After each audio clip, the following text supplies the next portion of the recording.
ازيكم؟ النهاردة هنتكلم عن نوع نادر من أنواع الكلاب، وهو كلب البوفييه دي فلاندر، ومعناه كلب فلاندر الضخم، وفلاندر دي مقاطعة فرنسية.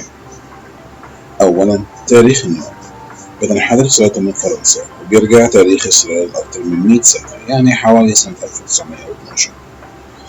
ثانيا، شكل النوع شكل مميز وغريب، بتكون فروته كثيفة وشبه السوف، ودانه وديله ممكن يتقصوا أو يتسابوا عادي. بيكون الشعر اللي في وشه كثيف وأطول من باقي الجسم. ألوانه بتتراوح من أسود رصاصي وبيج. ارتفاع النوع بيتراوح من 60 ل 68 سنتي. وزنه بيتراوح من 27 ل 40 كيلو جرام.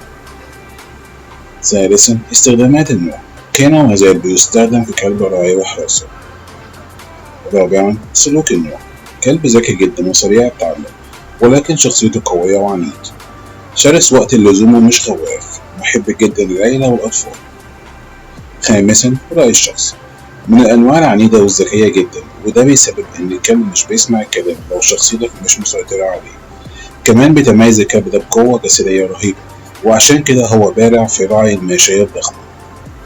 شكرا للمشاهدة. لو عجبكم الفيديو متنسوش تعملوا لايك، سبسكرايب. سلام.